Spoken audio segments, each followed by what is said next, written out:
জানুয়ারির প্রথম সপ্তাহ থেকেই কার্যকর নবম জাতীয় পে স্কেল। বেসিক ৩৫,০০০-এ বেতন ভাতা পেনশনে বড় স্বস্তির ঘোষণা প্রধান উপদেষ্টার। আজ চাকরিজীবীদের সকল খবরের আপডেট সবার আগে পেতে আমাদের ভিডিওতে একটি লাইক দিয়ে চ্যানেলটি সাবস্ক্রাইব করে রাখুন। নতুন বছরের শুরুতেই দেশের সরকারি চাকরিজীবীদের জন্য এলো বহুল প্রতীক্ষিত ও ঐতিহাসিক ঘোষণা। জানুয়ারির প্রথম সপ্তাহ থেকেই কার্যকর হতে যাচ্ছে নবম জাতীয় পে স্কেল, যেখানে সর্বনিম্ন বেসিক বেতন নির্ধারণ করা হয়েছে ৩৫,০০০ টাকা। আজ প্রধান উপদেষ্টার আনুষ্ঠানিক ঘোষণার মাধ্যমে এই সিদ্ধান্ত চূড়ান্তভাবে সামনে এলো। দীর্ঘদিন ধরে চলা অনিশ্চয়তা, আলোচনা, আন্দোলনের গুঞ্জন ও নানা জল্পনা-কল্পনার অবসান ঘটিয়ে এই ঘোষণাকে অনেকেই দেখছেন সরকারি চাকরিজীবীদের জন্য এক নতুন যুগের সূচনা হিসেবে।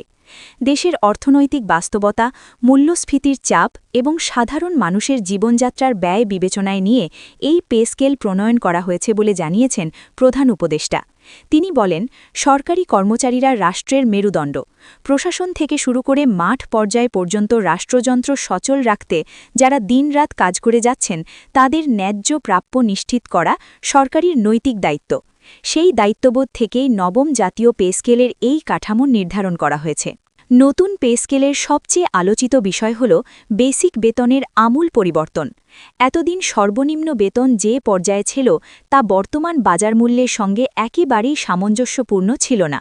নিত্য প্রয়োজনীয় পণ্য, বাসা ভাড়া, চিকিৎসা খরচ ও শিক্ষা ব্যয় বেড়ে যাওয়ায় সরকারি কর্মচারীদের জীবনে চাপ বাড়ছিল। সেই বাস্তবতা উপলব্ধি করেই এবার বেসিক বেতন ৩৫,০০০ টাকা থেকে শুরু করার সিদ্ধান্ত নেওয়া হয়েছে, যা আগের যে কোনো পে স্কেলের তুলনায় একটি বড় অগ্রগতি। এই পে স্কেল শুধু বেতন বৃদ্ধির মধ্যেই সীমাবদ্ধ নয়, ভাতা কাঠামোতেও আনা হয়েছে বড় ধরনের সংস্কার। বাড়ি ভাড়া ভাতা পুনর্গঠন করা হয়েছে বর্তমান নগর ও গ্রামভিত্তিক ব্যয়ের সঙ্গে সামঞ্জস্য রেখে। চিকিৎসা ভাতা বাড়ানো হয়েছে যাতে সরকারি কর্মচারীরা স্বাস্থ্যসেবায় ন্যূনতম ঝুঁকিতে না থাকেন।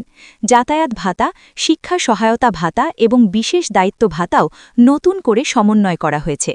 বিশেষভাবে গুরুত্ব দেওয়া হয়েছে উৎসব ভাতার ক্ষেত্রে। আগে উৎসব এলেও অনেক কর্মচারী আর্থিক টানাপড়নের কারণে পরিবার নিয়ে আনন্দ করতে পারতেন না।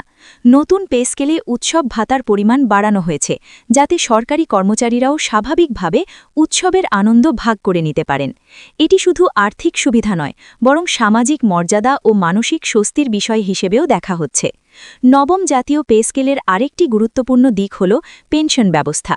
আজকের ঘোষণায় প্রধান উপদেষ্টা স্পষ্ট করে বলেছেন, অবসরপ্রাপ্ত সরকারি কর্মচারীরাও এই নতুন কাঠামোর সুবিধা পাবেন। পেনশন পুনর্নির্ধারণ করা হবে নতুন বেতন কাঠামোর আলোকে। দীর্ঘদিন যারা রাষ্ট্রের জন্য কাজ করে অবসরে গেছেন, তাদের জীবন যেন কষ্টে না কাটে, এই বিষয়টি সরকার গুরুত্বের সঙ্গে দেখছে। অনেক অবসরপ্রাপ্ত কর্মচারী এতদিন সীমিত পেনশনে জীবন চালাতে হিমশিম খাচ্ছিলেন।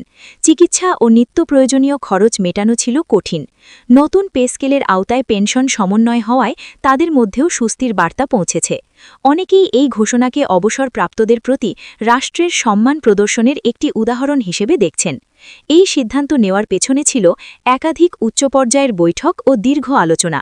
অর্থ উপদেষ্টা, জনপ্রশাসন মন্ত্রণালয়, পরিকল্পনা সংশ্লিষ্ট কর্মকর্তা এবং বিভিন্ন পর্যায়ের প্রতিনিধিদের সঙ্গে ধারাবাহিক পরামর্শের মাধ্যমে এই পে স্কেল চূড়ান্ত করা হয়। প্রধান উপদেষ্টা নিজে প্রতিটি ধাপ তদারকি করেছেন বলে সংশ্লিষ্ট সূত্রে জানা গেছে। প্রধান উপদেষ্টার বক্তব্যে বারবার উঠে এসেছে একটি বিষয়, সরকার কোনো চাপের মুখে নয়, বরং বাস্তবতা ও ন্যায়সঙ্গত বিবেচনায় এই সিদ্ধান্ত নিয়েছে। তিনি বলেন, কর্মচারীদের আন্দোলনে নামতে বাধ্য করা সরকারের ব্যর্থতা। সরকার আগেভাগেই সমস্যা বুঝে সমাধান করতে চায় যাতে প্রশাসনে স্থিতিশীলতা বজায় থাকে। নবম পে স্কেল কার্যকর হলে সরকারি চাকরিতে নতুন উদ্দীপনা তৈরি হবে বলে মনে করছেন বিশ্লেষকরা। কাজের প্রতি আগ্রহ বাড়বে, দায়িত্ব পালনে নিষ্ঠা বাড়বে এবং প্রশাসনিক দক্ষতা আরও শক্তিশালী হবে। দীর্ঘদিন ধরে যে অভিযোগ ছিল সরকারি চাকরিতে কাজের চাপ বেশি কিন্তু সুযোগ সুবিধা কম, এই পে স্কেল সেই ধারণা অনেকটাই বদলে দিতে পারে। তরুণ প্রজন্মের কাছেও সরকারি চাকরির আকর্ষণ নতুন করে ফিরে আসবে। অনেক মেধাবী তরুণ শুধুমাত্র আর্থিক সীমাবদ্ধতার কারণে সরকারি চাকরি থেকে মুখ ফিরিয়ে নিচ্ছিলেন। নতুন বেতন কাঠামো তাদের সেই সিদ্ধান্ত পুনর্বিবেচনার সুযোগ তৈরি করবে। অর্থনীতিবিদদের মতে এই পে স্কেল বাস্তবায়নের ফলে বাজারে অর্থের প্রবাহ বাড়বে। সরকারি কর্মচারীদের হাতে অতিরিক্ত অর্থ গেলে ভোগ ব্যয় বাড়বে, যা ব্যবসা বাণিজ্য ও সামগ্রিক অর্থনীতিতে ইতিবাচক প্রভাব ফেলতে পারে।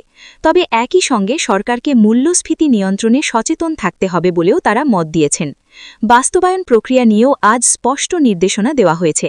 জানুয়ারির প্রথম সপ্তাহ থেকেই নতুন বেতন কাঠামো অনুযায়ী হিসাব কার্যকর হবে। প্রয়োজনে বকেয়া অর্থ ধাপে ধাপে পরিশোধ করা হবে। সংশ্লিষ্ট দফতরগুলোকে প্রস্তুতি নেওয়ার নির্দেশ ইতিমধ্যে দেওয়া হয়েছে। মাঠ পর্যায়ে এই ঘোষণার প্রভাব ইতোমধ্যেই লক্ষ্য করা যাচ্ছে। সচিবালয়, জেলা প্রশাসন, শিক্ষা প্রতিষ্ঠান, স্বাস্থ্য বিভাগ সহ বিভিন্ন দফতরে কর্মরত কর্মকর্তা কর্মচারীদের মধ্যে আলোচনার ঝড় বইছে।